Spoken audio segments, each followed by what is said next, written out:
suicidal ideation of an Iraq War veteran in the opera Fallujah, a film shown on PBS in 2012, to the restless longings of an Iraqi refugee architect in Noura, 2018, a film adaptation of 9 parts released on PBS in 2023, is a radical reimagining of her groundbreaking play from the vantage point of 20 years after the war. Sinno is a composer, writer, performer, and social justice advocate. They have been the lyricist and front person for Mashulela since 2008, engaging conversations around representation, free speech, gender justice, and sexual freedom in the Middle East. Hamed has a BFA from the Department of Architecture and Design at the American University of Beirut and an MA in digital music from Dartmouth College, where they analyzed the vocal organ and digital vocality as sites of political negotiation. Whoa. Their solo debut, Poems of Consumption, opened at London's Barbican Theatre Centre in July 2023. Okay. Junaid Sarieddeen is a theater actor, director, dramaturg, and a founding member of Beirut-based company Zukak Theater, and a member of the Sundance Board of Trustees since October 2019. He has directed several theater plays with Zukak and other artists, such as Raida Taha's 36 Abbas Street, Haifa, in 2017. As a dramaturg, Junaid worked on several theater and dance performances and performed in more than 20 productions in the past 14 years, touring in multiple cities and festivals around the world. Since 2016, he has been a fellow artist of the Sundance Theater Program, where he took part in various theater labs, both as a director and as a dramaturg in the US and in the MENA region. Welcome, everybody. It's so wonderful to see your beautiful faces. Thank you for taking part in this panel.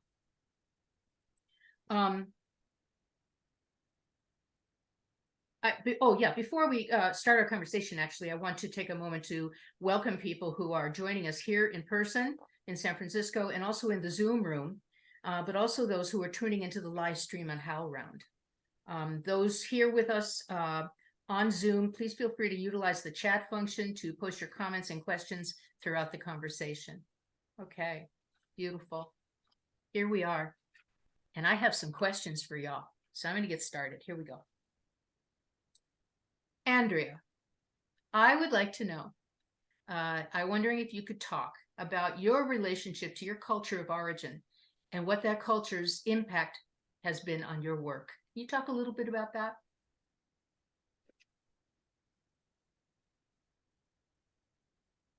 Did you hear me, Andrea?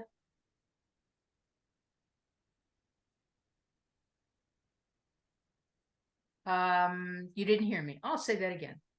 I would love to know a little about your culture of origin and its impact on your work, on your creative work.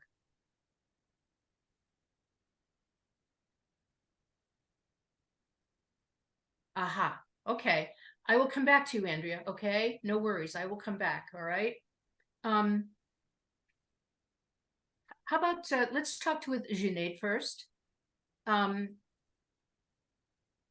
I'm going to just read something that refers back to your description of the work that you do. Establishing Zukak has provided Junaid a broad experience in art direction, curating cultural events and festivals, in addition to the knowledge in the management of non-governmental and cultural associations on the national, regional, and international contexts. He was a member of several initiatives focusing on cultural policies and other social and cultural issues in Lebanon, including censorship, public space, cultural heritage, and history. Can you talk a little about your experience addressing these concerns in either your work with Zukak or your work with Sundance? And we want to hear how that came about, by the way, how you got involved with Sundance. But if you could talk about how your creative work has, given you the opportunity to address these issues. Absolutely. Hello, everyone. It's an honor to be with you all. So my name is Junaid Sarieddeen. I'm from Zukak Theater Company. I'm speaking to you now from Beirut, from around 282 kilometers away from Gaza, or 176 miles from there.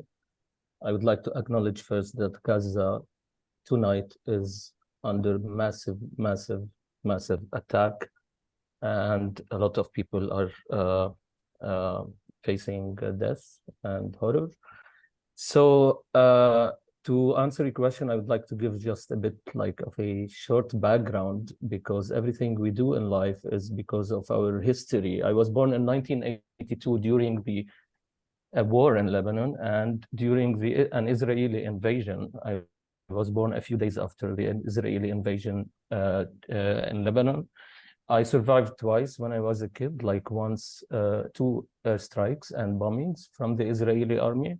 Once when I was 3 days old, and another when I was 2 months old. And then my mother left the country and followed my father to Saudi Arabia, where they raised us first as kids, and then we ran away from the Gulf War there, and we came back after the end of the war in Lebanon. So me and my colleagues in Zukak, we were all born in the same area during the war, but our political consciousness and conscience was formed during the post-war era, which is the 90s and the early 2000s. So in that period, it was a period of amnesty, a period of reconstruction, a period of post-war era, that we had a lot of issues to deal with, like history, memory, and to fill the gaps in our all in history and justice. So we formed Zukak as a collective in order to survive as individuals as well, in order to build a body that can hold us as individuals for the continuity of our work and the accumulation of experiences. And because it was the only way to deal with our socio-political challenges in the world. We believe in theater as a political action, a political and a wider spectrum of understanding. And this is how we feel that as political beings, because we are beings that are facing, since we were born, we're facing threats on our lives. These threats comes from different perspectives and different ideologies and different circumstances. And so we are political beings that we have no luxury to be working on any other thing but essential questions that are about the individual and collectives. So since then, we in Zukak tackled a lot of topics through theater, like related to gender, death, violence, history, and religion and power. And all these questions were at the core of our practice. During that period also, like since the early 2000s, the political or the security troubles in Lebanon came back, because it seems that there was a deal in the region, and that deal came to an end, and the assassination of Prime Minister Hariri back then in 2005, drove us into a new time of chaos. When we founded Zukak in 2006, another Israeli war happened in Lebanon, took place. It was also massive. We found ourselves going with our theater work to displaced people, and working with all the displaced, like offering theater as a space of connection, and that's how we developed also a big trajectory of work in the psychosocial field and drama therapy. And during that time, after that, in parallel to all these external threats, we have our internal issues that we had to deal with, like all the sectarian politics in Lebanon and all the marginalizing systems. And these were our own focus.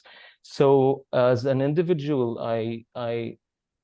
in order to build also an understanding for the theater practice, I have to be, aware of like the context I'm living within, the history, the system. And this is what drove me into understanding and researching and working with groups and like sometimes political activism and sometimes only research groups, in order to just build a kind of understanding to the context, the history of the context, and what are the possible alternatives that we could promote or work for from this place.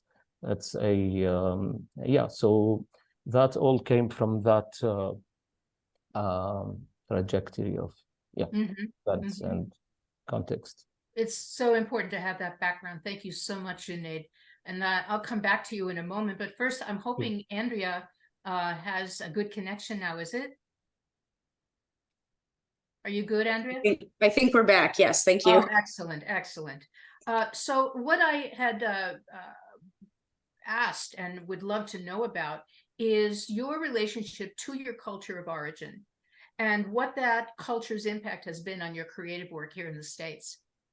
Thank you. It's a great question. I also want to begin by acknowledging, I'm here at Golden Thread at the MENA convening that's happening, and we have been acknowledging both the indigenous people of the lands here and also the genocide that's currently happening in Palestine. And we want to acknowledge the painful truth of settler colonialism in the United States, but also the parallel with what's going on in Palestine and Israel right now, and even in southern Lebanon.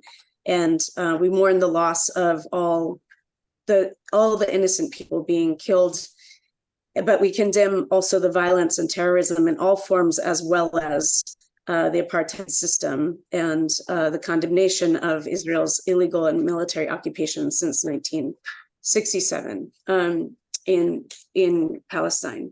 And we've been making a real commitment to keep saying that throughout our gathering. And so to honor that commitment, I wanted to read that part of the acknowledgement as well. Thank you. But back to your question, I grew up actually quite isolated from any Arab community or identity here in the United States. I'm, my grandfather and his father came from Lebanon, and my father was born in Buffalo, and I was born in Virginia, and lived part of my life in rural Pennsylvania, where there was no Arab community to speak of whatsoever. And so it's really been very much a part of my adult life as an artist, a very intentional investigation into cultural heritage and aesthetics that's really driven much of my work since 9/11. I was a New Yorker in 9/11 and experienced it both as a New Yorker and then immediately experienced the anti-Arab and Islamophobic backlash that resulted literally overnight. And it's shaped my work. It shaped my work for the rest of my life. That shift in how I experienced my own identity as an Arab American, because, I would say pre 9/11, particularly being Lebanese, was quite cosmopolitan and maybe a little cool, exotic even. And then immediately became, everyone who remotely looked Arab, whatever that means, was public enemy #1 of the United States, as soon as we entered, certainly into the era of the wars on Afghanistan and Iraq. So it's been quite an intentional process of reclamation through collaborating with artists from the region and also from the diaspora here. And certainly I've been influenced by Heather's work very deeply. And the work of many of the artists who are here at the MENA convening now, online and in person. So maybe I'll stop there and we'll talk more. Yes, definitely. I'll come back to you. I have some specific questions based on what you just said. And by the way, I mostly grew up in Buffalo. Okay, so we'll talk later. Okay. I never knew this. Hamid, you're the original leader, singer, songwriter for Mashu Leila. And I have to tell you that having introduced the work of the band and your play to my students, they're all kind of madly in love with you. I thought you ought to know that. It's a burden, but I'm sure you can deal with it. Such a burden. Now you're based in the US, you're a poet, you're a playwright. And I guess my first question, and there will be more, are the challenge is about the challenge of being a high-profile, successful professional musician who identifies as queer in Lebanon. How does life differ here for you? And what are the challenges now? Because I'm sure there are challenges to being who you are and living life the way you have done. But is it the same as in Lebanon or different? Right.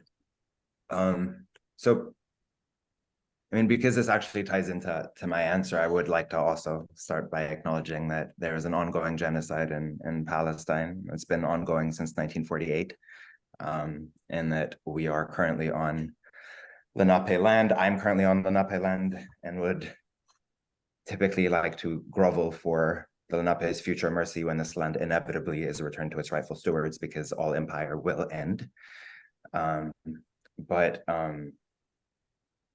Otherwise, I mean, look, I don't particularly sort of identify as a playwright. I think I'm someone who just falls into things quite often. Dude, I read your play, okay? So I mean, I'm not trashing the play, right? I wouldn't necessarily say that this is my vocation in life, right? I'm currently working on an opera.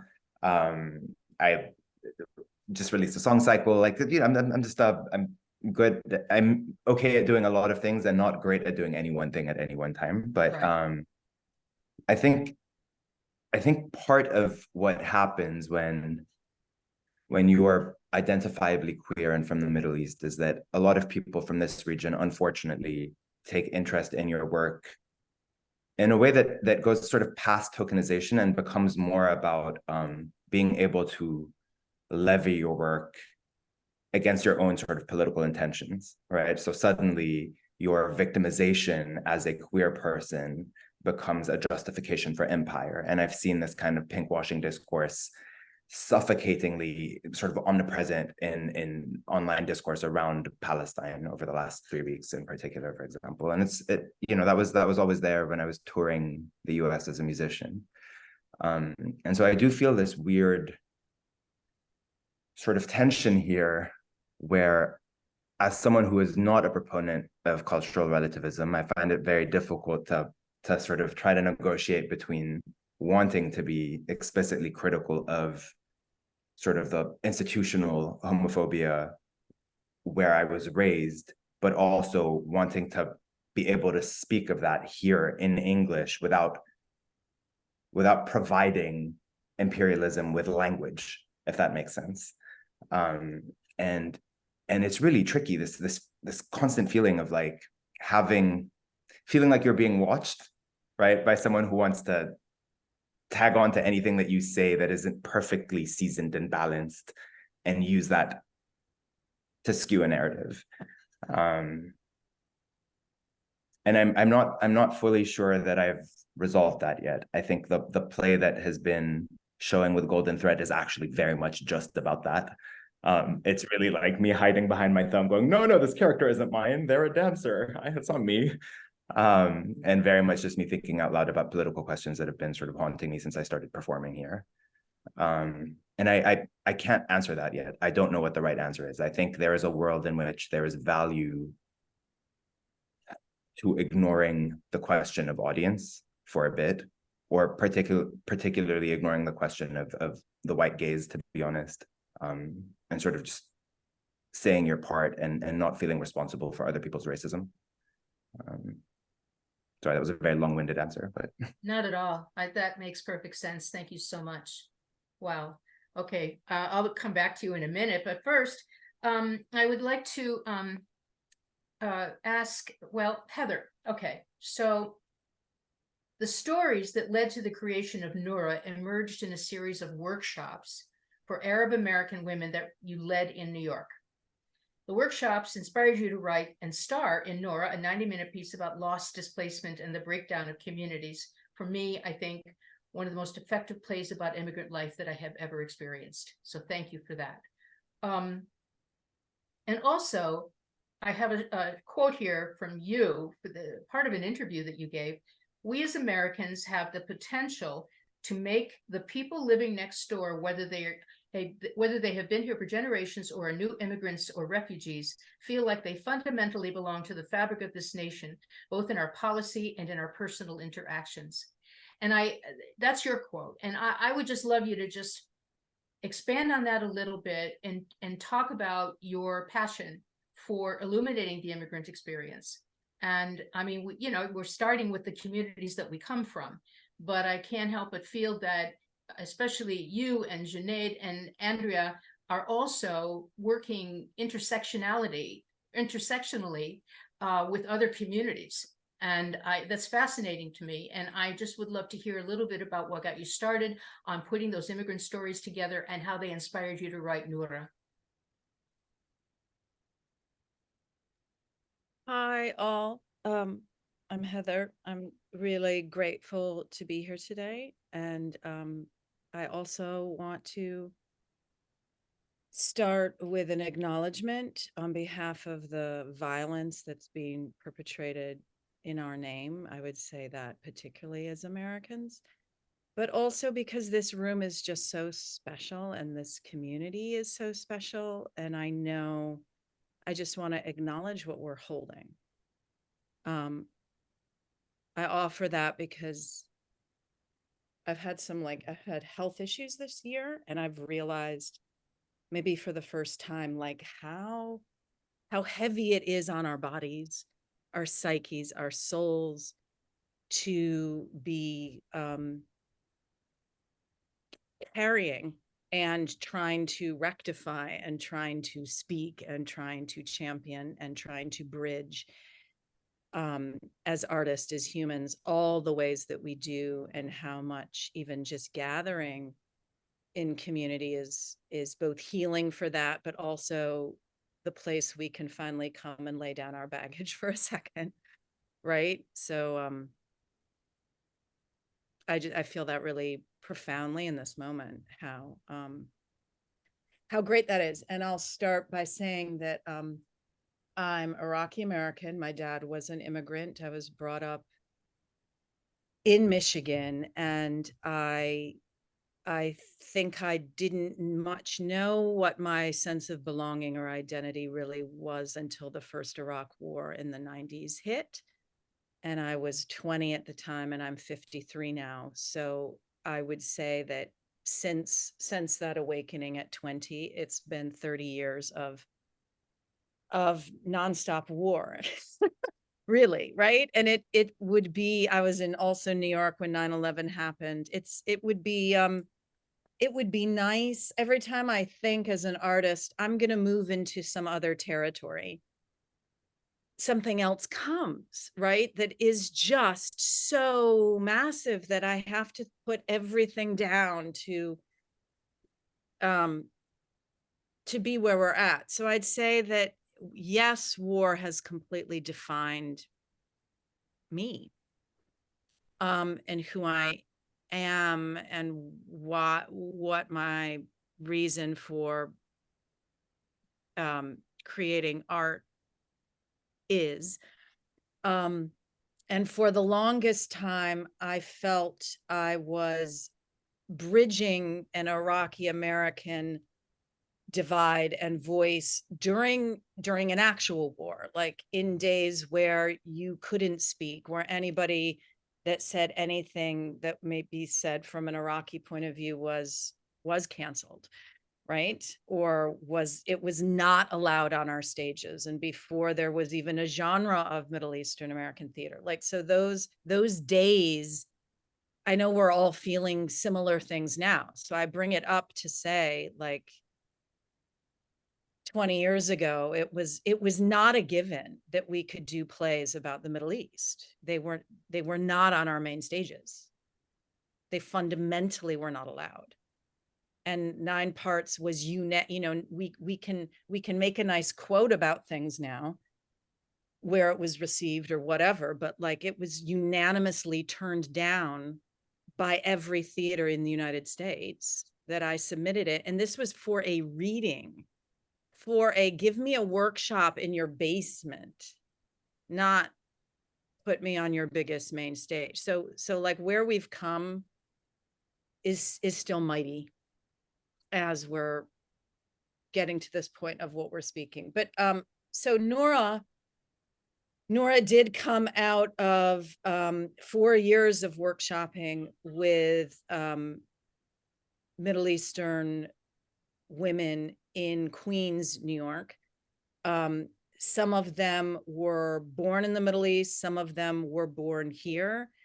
And it was a grant that was designed to build a demand for theater in the Arab American community of New York. So the goal was not to go into a community that had theater or was ever even going to theater, but to go to a subset of the community that saw no value in it, that maybe had never even cared to see a play, right?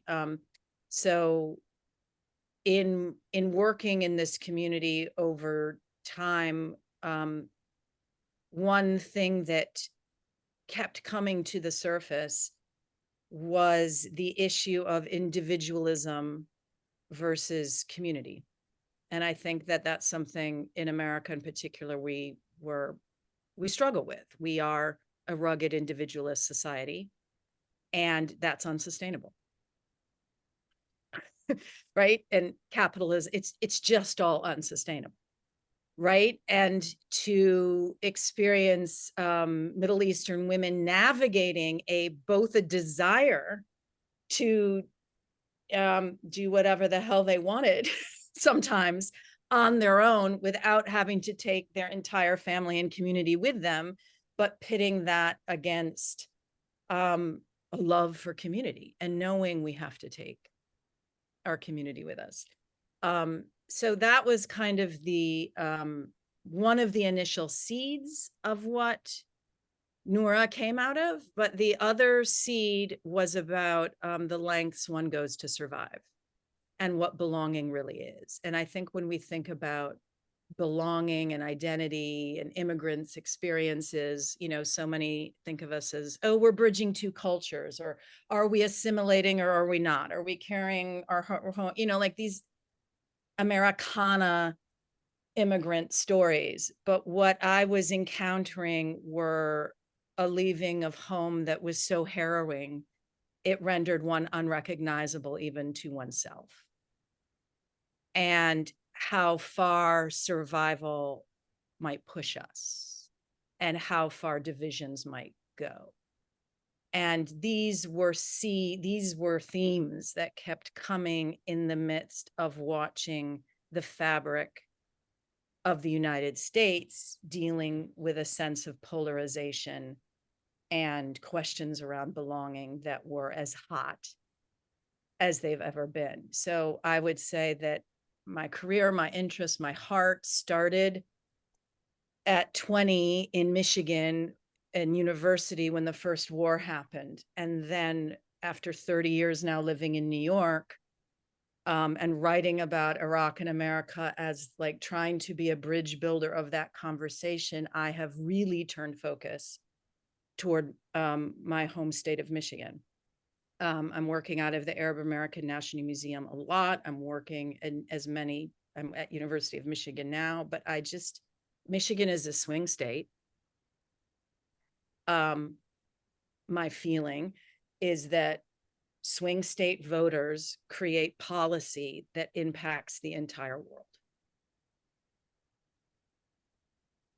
And their lives are connected to lives of everyone across the world in ways they do not realize. And these very hot conversations aren't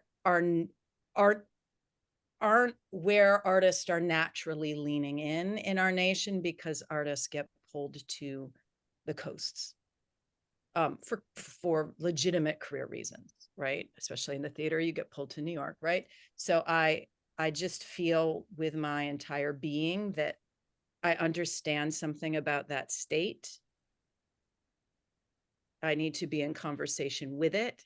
I need to be working both in the Arab community there, but in many different kinds of community there, and that it might be the most diverse place I've ever worked. You know, Heather, you just kind of jumped to what my follow-up question was going to be, which is, you've talked about why you set the film in Michigan. Brilliant. And could you talk even a little more specifically about the exact location, which is Flint, which is such a, I don't know, it's such a painful and complex circumstance that those folks have been dealing with, whether they're part of the Arab community or not. Just the water problem, just so many different things happening in that state. And I'm just wondering what brought you to that specific area by way of, you know, making the global local, or the local global. I don't know what you did, but go talk about that just for a minute. Yeah, no, I mean, I had this amazing opportunity to create a film of 9 Parts of Desire, which was exclusively about Iraqi women during the pandemic. And so the natural choice would to set the film on location in the Middle East. But I was in Michigan looking after my mother with bringing my kids, my husband to, right? I was there for 9 months, and I knew that I had to set the conversation there. And so it became why. Like, why is this gut instinct? What is the reason for this gut instinct, right? And Flint is the home of the oldest Iraqi church in all of North America. And that church happens to sit on the banks of the Flint River. So that felt like the answer, even though the answer is deeper than that. So I would say that one of the reasons is because when I first wrote the play, I had almost 100 family members living in New York. Hold on one second.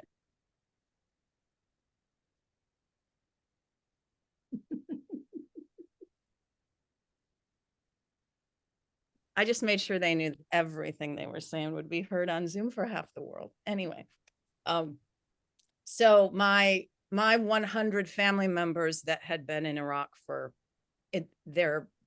our ancestors for thousands of years were now scattered across the globe. I have one cousin left living in Iraq. So this sense of this story I was telling about people that were in Iraq, for me personally, was a story about people that are now in diaspora. And this church is built by people in diaspora. But the particulars of this church that is so beloved and so well cared for is that it is in a community that was once thriving and economically very successful, and that now is so forgotten and so destroyed that anybody walking through it would call it a war zone.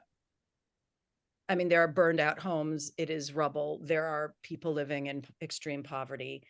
And it is unmistakable to me personally that, I mean, the Iraq war could be whittled down to oil from an American point of view, right?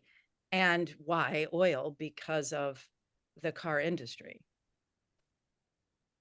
And Flint, like this church on the other side of the river, are the closed down GM Chrysler plants. Like, it was just the levels of interconnectedness felt very great. And I also just wanted any American watching the film to, instead of watching something about Iraqis over there or the war from 20 years ago, for them to constantly feel that the thing that was right next to them, the divisions they're feeling with their neighbors, the reasons, like the implications of what it meant to be American in that war that we led, and that the costs are here now. We brought the costs over there. We did it. And then we brought the costs home, and now we have to face them. Thank you so much, Heather. I remember our first conversation about you were going to make the film. We were speaking on the phone, and I actually, after I got off the phone, I couldn't stop thinking about exactly what you said, a briefer version of what you just said. about setting it in Michigan. So thank you so much for that. And by the way, when I was a child, I haven't spent much time in Michigan. Actually, my husband grew up there, but my only times in Michigan were at Haflas in Detroit. We would just go to parties, you know, and then we'd get in the car and drive home, whatever. So, Hamid, I'm going to come back to you. I'm particularly struck by this project that is described in your bio, where you analyzed the vocal organ and digital vocality as sites of political negotiation. Okay, my head is exploding. Could you talk about that a little bit? Yeah, so I mean, this is perhaps less identitarian and more a Marxist analysis, which I'm okay with that. Which I'm biased towards, but biased for rather.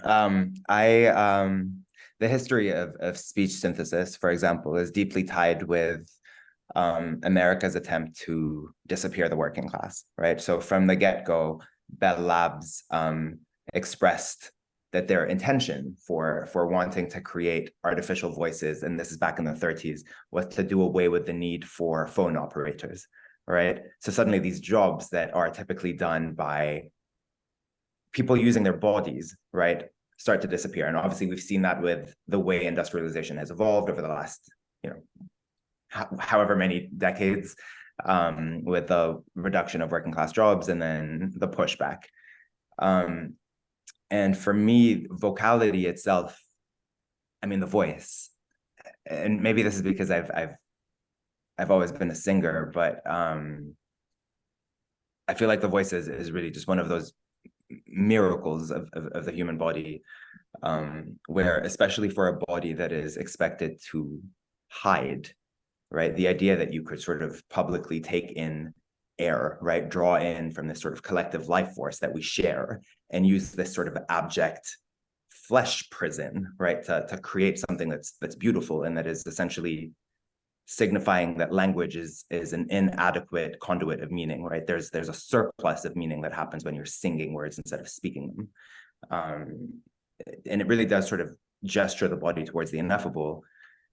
And when that comes from a sort of otherwise abject body, it's just, I don't know, it gets me all like hot and ready, to be honest. Sorry, that sounds really daft, but it is what it is. And I think something really interesting happens when you take that organ and try to attach it to AI, right, or to a machine. And what that does is not always necessarily a bad thing, right? There's all sorts of sort of transgendered transing of the voice that happens through AI and through speech synthesis. There's a lot of room for play, but there's also, as with every technological advancement, a lot of room for quashing resistance and disappearing it. And so that was sort of where my research was going. And part of the opera that I'm working on right now for January is using a cloned version. So I cloned my voice into a speech generator that sort of operates like a Siri version of my voice that I sort of perform with. It speaks, it doesn't sing, but the line between those two forms of vocalization is at best negotiable, debatable, if you ask me. But anyway, did I answer your question? Sorry, I tend to get... Well, it definitely, breaks the ice for me, because I had no idea what you were talking about. And now I have a little bit of an idea of what you're talking about. That makes a lot of sense. Now, how did the opera come about? I'm curious, how this production, can you tell us just briefly what happened? What happened is I stopped being able to write music for a while. I feel like I had a career that exposed me to, and this isn't like a victim narrative. I'm great. I live in New York. My first commission is with the Met. My life is killing it right now, right? I'm just gonna preface that before I trauma dump, right? but I did have a sort of disproportionate amount of trauma that I was forced to go through because of my work and because of being identifiably queer and Muslim in the public eye in the Middle East and here for a while. And so for a while, I just stopped being able to write songs, because whenever I'd, open a Word document, it felt like before I've even written anything, I know I'm going to get in trouble, right? Like I could say it's snowing and some Christian fundamentalist in North Lebanon is going to decide that snow is code for cocaine and that this is my like devil worship, right? And this is my indoctrination of the children. Dead ass, like that is how things were working. I can't believe I just said dead ass. I'm 35 years old. So I stopped writing songs for a while. I went back to grad school, accidentally took a playwriting class, and then found myself really sort of drawn to musical theater, because it felt like so much of what I was doing as a performer on stage, sort of presenting an audience with this persona of like, oh, here is a body that deserves to be on stage. Look, I'm going to be a rock star now for the next hour and a half before I go home and like binge on Taco Bell and cry about being alone, right? And that was very much a character that I was synthesizing for an audience, and it felt like theater at some point. And so I started writing in that form. And I think the line between musical theater and opera can be defined when the person defining that line is willing to say that opera, in its current definition, is necessarily a racialized form. And so I'm using the term opera just to piss off a bunch of people that don't acknowledge that, and to get that kind of funding, to be completely honest. But yeah, does that answer? Yes. Yes, thank you. I was really curious how that came about. Brilliant.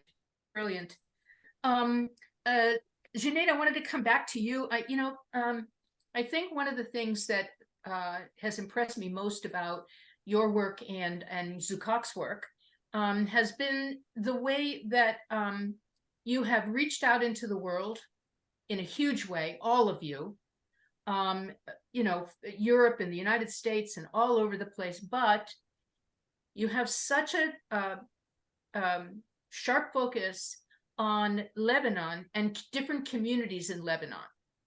And you have a great deal of the effort on the part of the company, I think, is on interacting with those various communities and getting their stories. Can you talk a little bit about that? Yeah, sure. So, I mean, our work is very contextual. Like we connect, because our aim is to work on all these systems of marginalization. So as like we work with marginalized groups that are identified in different ways in Lebanon, like as refugees, migrant domestic workers, queer communities, and etc. So, and mainly in Lebanon, there are like the challenges are on different levels, of course, like on the socio-political spectrum.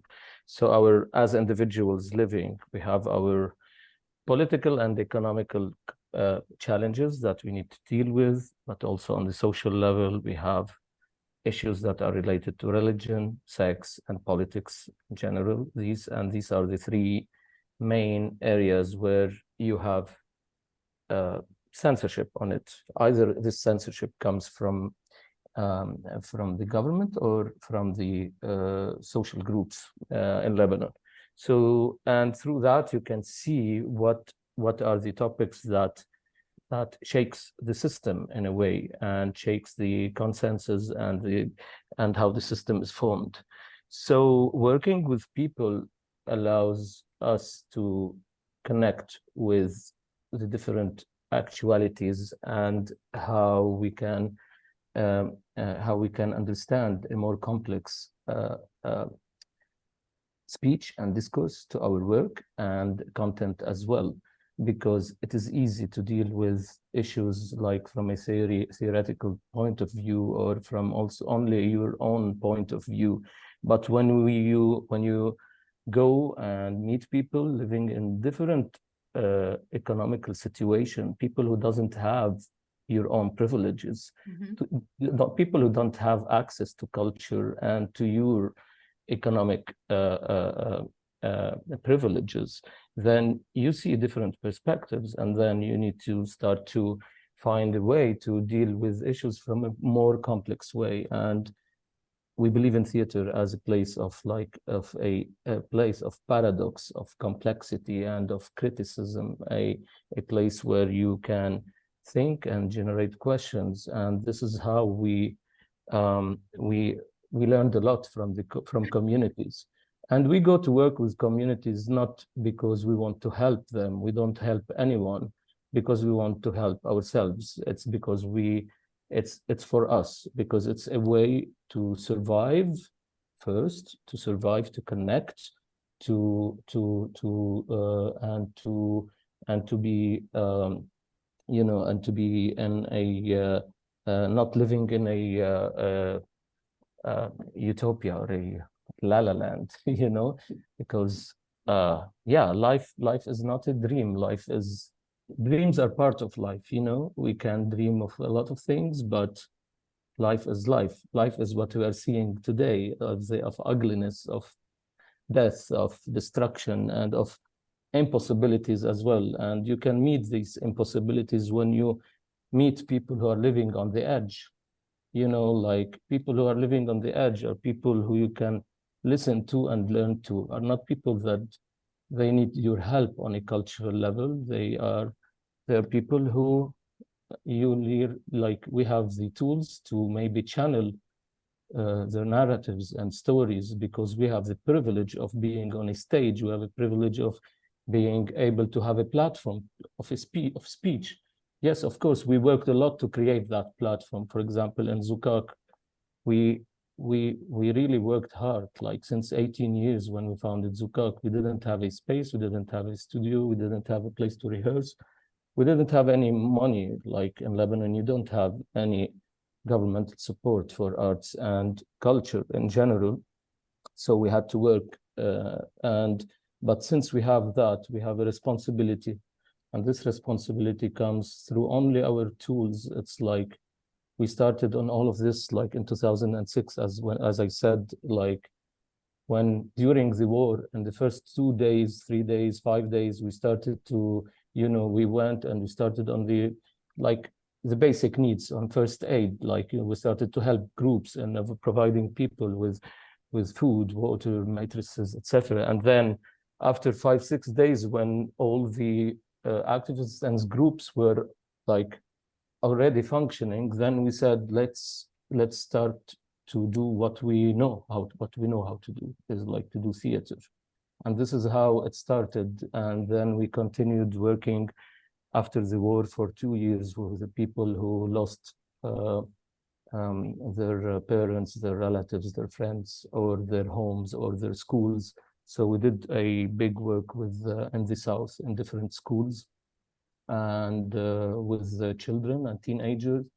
And then in 2007, we had a war in a Palestinian refugee camp in the north. So also there we had a whole camp were displaced into another camp, and we worked there. And then we had we worked with Iraqi refugees, then Syrian refugees, Sudan refugees, and then we worked with also different centers that worked with refugees in Europe. And one unforgettable experience was in Calais camp, where we'll in borders between France and UK. There in the Calais camp, we went for 2 years to work there, and one of the works were during the New Year's Eve. And that was, you see people in their real thrives, or their fight for finding dignity and life. And same people in the news and media, they look at them as I don't know, as animals, like they're saying now. So it's this is what you learn from people, is the main values of life, and it reminds you to work on these values. Sorry, I sound a bit emotional or something, but I mean, the Please, don't situation now apologize. Yeah. is really very, very intense, and anxiety is really like shaking us on all levels. And it also brings us to ask the, I mean, essential questions, you know, like that we ask ourselves. And it always reminds us, like, yeah, like if now we are going to do theater, like people asks us, like, I mean, yeah, are you still opening the theater while people are dying in Gaza? And then we say, yes, of course. I mean, it's difficult to carry that here emotionally and physically, and to go to the theater and to do music parties and to do open theater and to do programs we have a mentorship program that is running now with artists, and like, and to do theater and sometimes pieces that are talking about different topics. But yes, we hold this responsibility and we hold our bodies and emotions in order to face the situation. And this is how this country have survived also through the past 100 years. It's like also through art and through the love of like art and culture and singing and music. You see, during the worst days of the past wars in Lebanon, you have families gathering at homes and singing and drinking alcohol, and you know, and yeah, and this is what we want to do. And plus, we are like, art is our profession. So, I mean, and it's the only profession that gets questioned in such times, you know, like, I mean, why no one asked a butcher to close the shops, or a mechanic, or a person in the media who works in the media, or a journalist, or a lawyer, like ask them, or a doctor, or whatever. Like, art is as essential as the only places of like communal places. People who like gathers there and meet each other, and they share their emotions, they share the way how they are living the situations. And yeah, so this is what we're dealing now with at the same Absolutely. You time. know, if you wouldn't mind, just Yeah. finish by telling us about this mentorship program that you're doing right now. Who Yeah, are the sure. people involved? So we have a program called Couray Zukak, which is Zukak behind the curtains. It's like a program for practitioners to like, it's a training program and a mentorship program. And every year we choose like people, artists apply. And this year we have 6 artists who were selected with 6 different theater plays, actually. And so the program ran for 8 months, and this week is the presentation week of the performances. And it's amazing because we have 6 new young artists who worked on text and directing, and like they composed a whole play, and also all like engaged, very like their topics they are working on, they are like really strong. Like they are also dealing with issues related to, you know, to what they, it's a generation who lived this past period in Lebanon, like the economic collapse, the revolutions, the huge massive Beirut explosion, those artists who like their profession in life is like they were in university or like in school, and then the country collapsed again. So they find their questions in life are also on the edge. And yeah, we're so happy with this. I mean, it's every time in the theater is like, it's always full, and people are really calm discussing. It's like never before. People are talking about art and like So glad. discussing topics. I wish I were there. I really wish I was there. Yeah. It's good that you're not. I mean, like, stay away a bit. It's better now. But I understand, yes. I'm going to turn to Andrea again in just one second, but just as a reminder, for those who tuned in late to the conversation, this is MENA Theater Makers Alliance convening an annual national meeting that amplifies the voices of Middle Eastern and North African theater makers. and we are in conversation with Junaid Sarieddeen, Heather Raffo, Sinno, and Andrea Assaf. And it's, just really remarkable because the title of this panel is MENA Political Theater at Home and in the Diaspora, and you could not be talking more brilliantly to that topic. So thank you all so much. Andrea, okay. First of all, I want to know, there are a couple things that I would love you to talk about. One of them is the ways in which Art to Action and your work in particular, well, I guess Art to Action is an organization that encompasses several different communities, correct? So I'd love to hear Yes. more about what's happening there. Are they, those communities, are some of them immigrant communities as well? And then two, I definitely want to hear about 11 Reflections on the Nation, definitely. But first, talk about Art to Action, if you don't mind. Sure. Art to Action is a coalitional project in a way. It's designed to support artists who identify as people of color within a US framework, as well as queer identified artists and women artists who are leading ambitious projects. And it's really constructed as a kind of response to the systemic inequities in the arts field that are, of course, a microcosm of the nation at large, and our impact globally as well.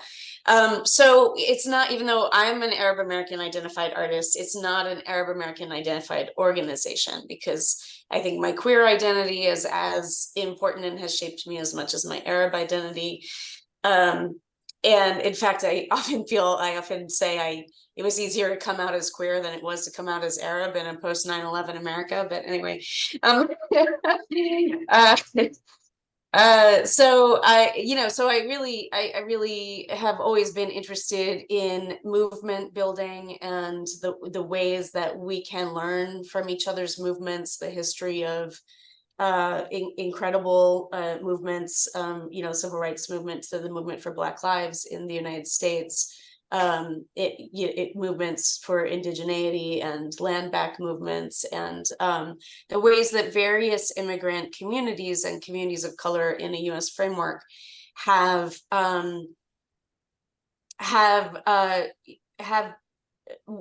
art and cultural expression has been a part of movements for change pretty much since this nation became a nation.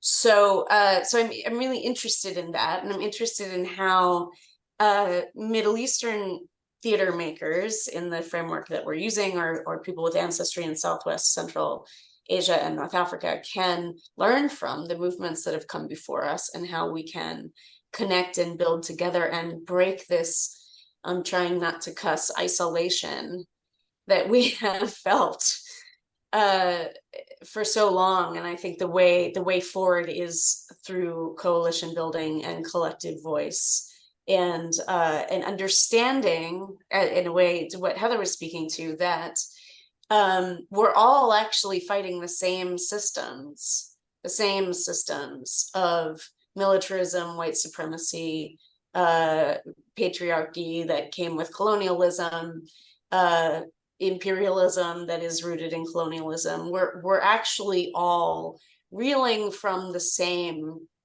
systemic patterns. And if we can see that, then we can build more power together than we can apart. So anyway, so I basically, Art to Action is a platform for me to invest in artists who are doing that. And see what people are doing and say, you're amazing, that should be supported.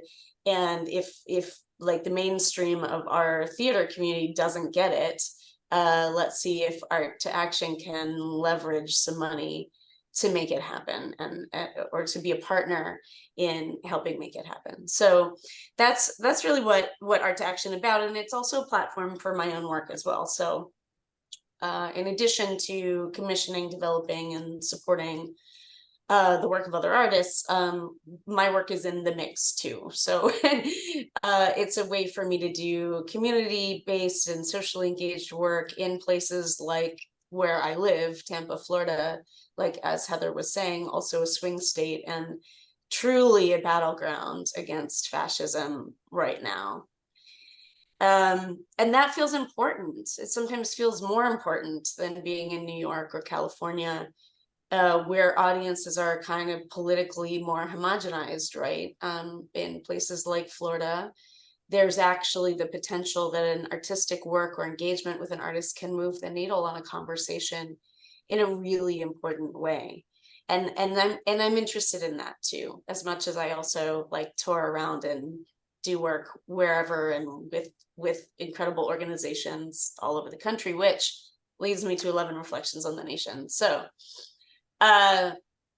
you know, so I started, first I started with a solo show called 11 Reflections on September that was really just gathering pieces of poetry and spoken word that I'd written since 9/11 and saying, you know, from my very New York spoken word aesthetic, what would happen if I collaborate with Middle Eastern musicians and see what we can make together, and made this kind of very hybrid multimedia piece that toured around for a while. And then during the pandemic, we had an opportunity supported by the Carver Community Cultural Center in San Antonio to turn it into a digital production, which was really like one of those things when, you know, as a well-trained theater artist, someone says, hey, could you make this into a digital piece? You say, yes, I can.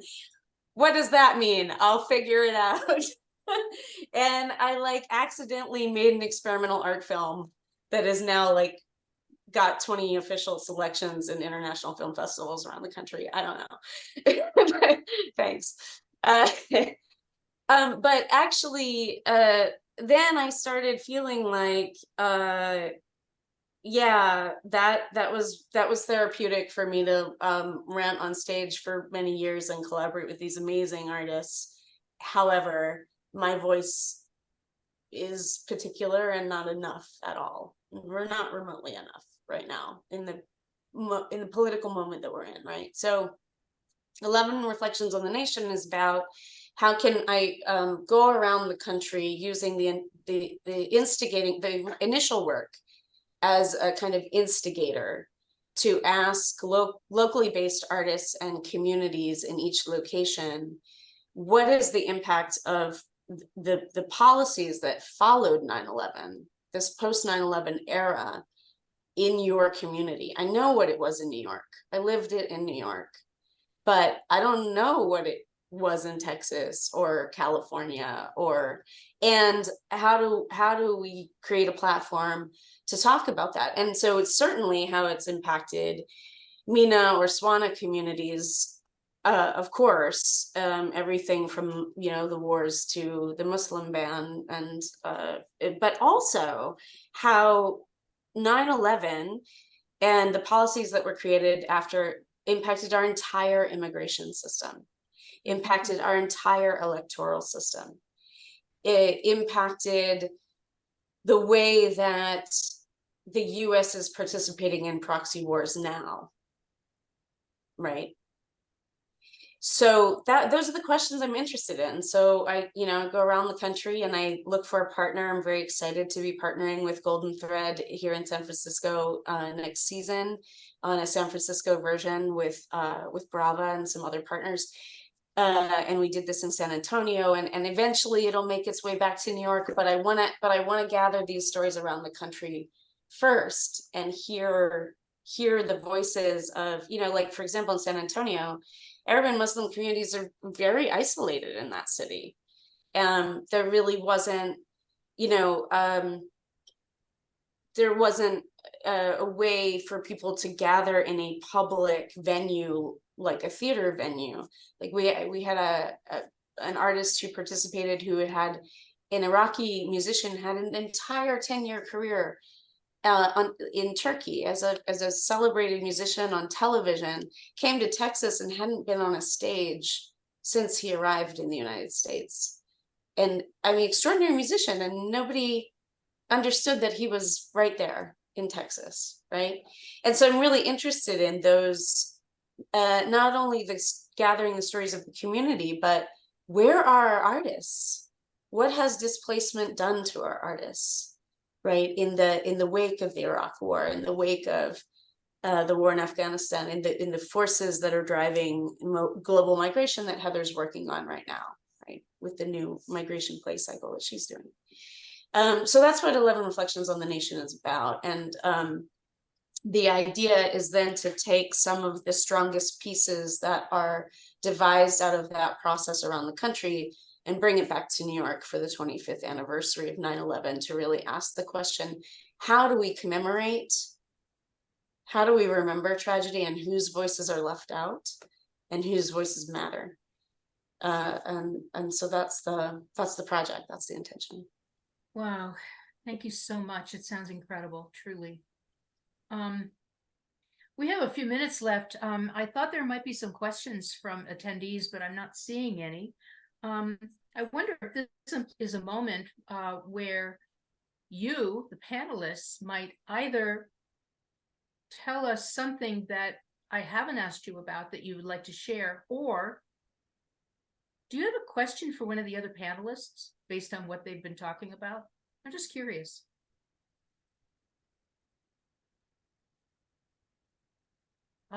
So there are people in-person attendees who can come up to the mic. Great. Is anyone eager to ask a question? I see the mic, but I don't see people moving toward it. And so we're going to keep moving on. And panelists, you're going to say if there's anything else you'd like to share, or if you have a question for each other. I had a question. Curious? Yes, Hamid. Which is, I guess, maybe a little bit more for well, not maybe, this is more for those of us who are in the US, but I've been coming up against this wall a lot for the last 22 days that I guess I wanted to ask if y'all have had to navigate in the past for advice, where I feel like partially maybe because of our backgrounds and what we grew up with, we have a tendency to feel more satisfied by our work when it quote unquote engages, whatever that means to you.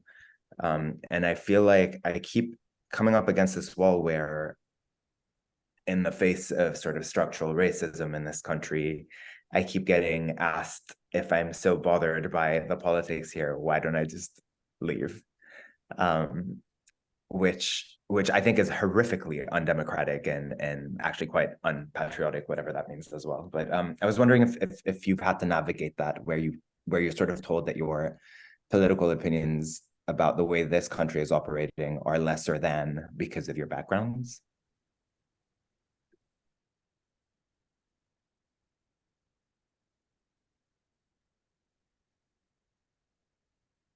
I would say personally, if I may, and then, yeah, I just want to say that I don't know that anyone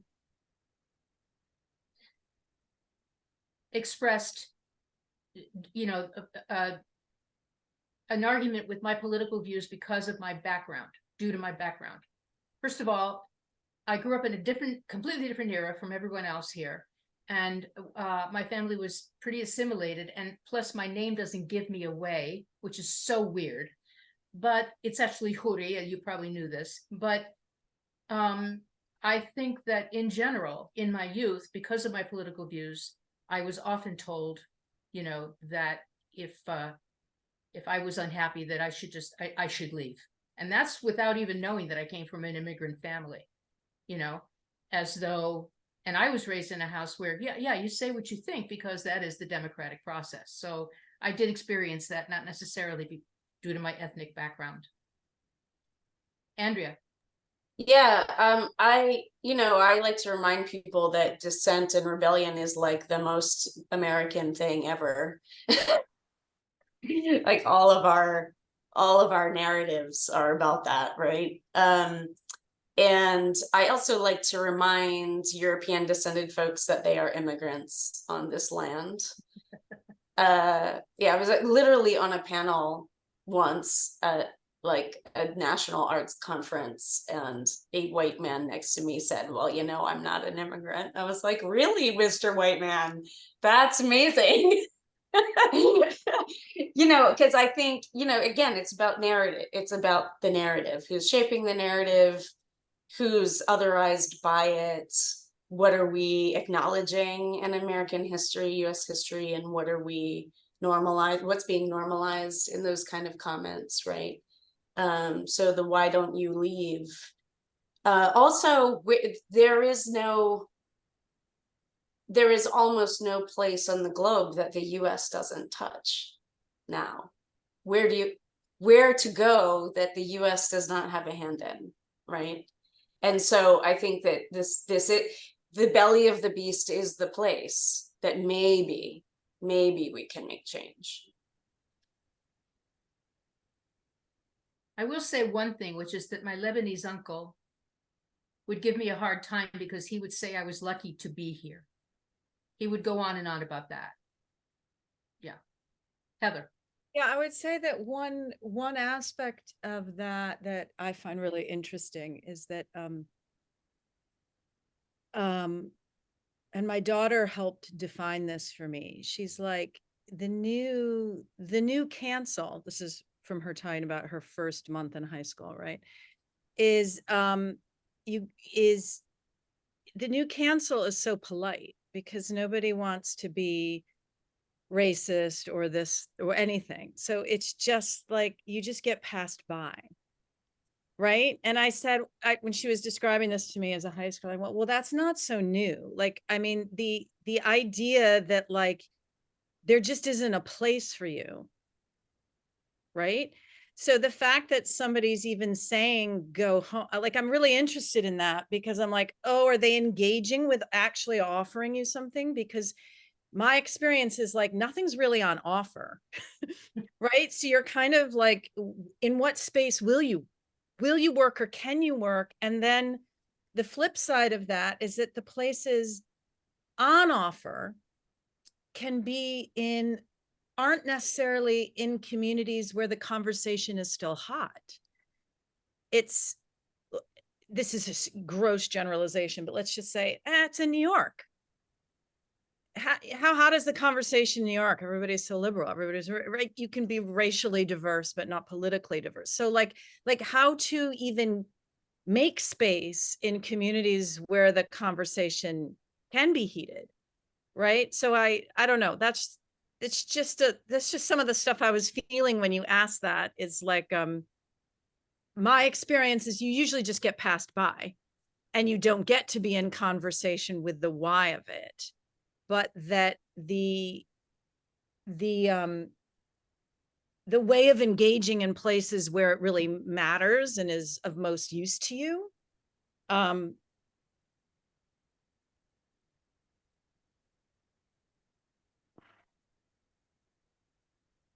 don't know. I'm not finishing my thought on that. I'm just navigating how hard it is to find spaces to work. Right? Like, and this idea that any invitation is genuine is rare.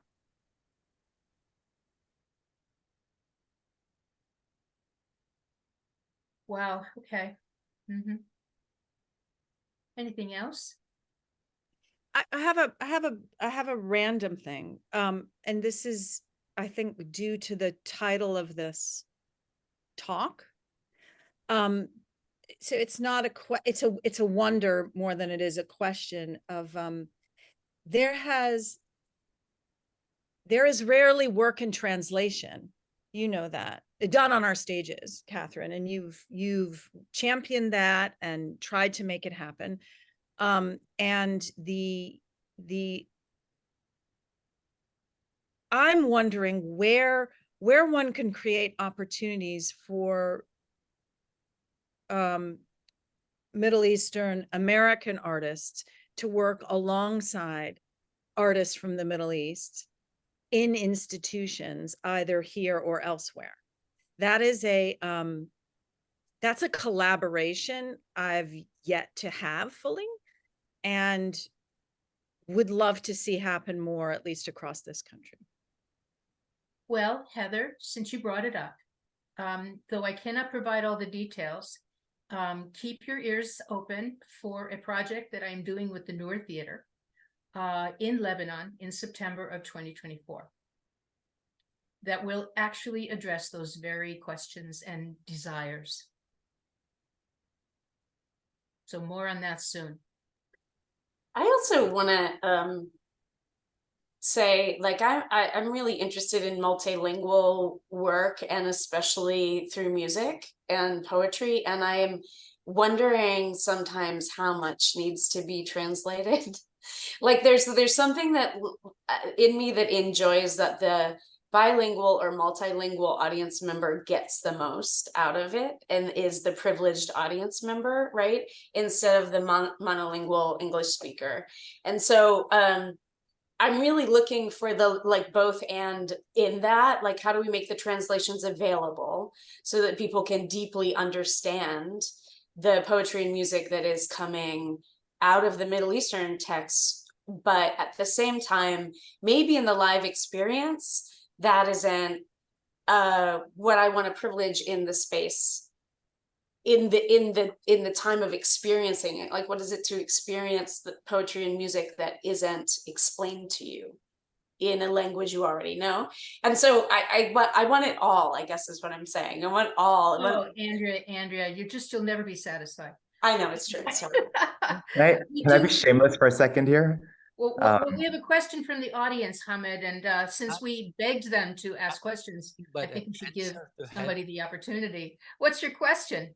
Not a question, but an answer to Heather. This is Wafa Bilal. Oh, sorry. Oh, there you go. Hello. Hello, Wafa. Hello, Heather. This is Wafa Bilal. I'm an Iraqi artist, Iraqi American artist, and I do have an answer for you. I've been working with the Golden Thread for a year now and on a residency here.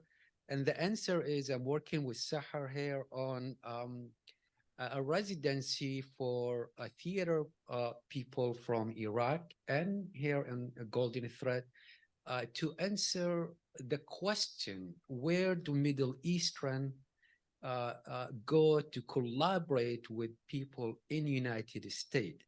So we are in the process of finalizing that collaboration. And our hope is to connect people in the Middle East to Golden Thread and to the people who are in the theater business in United States. Thank you. Thank you. John.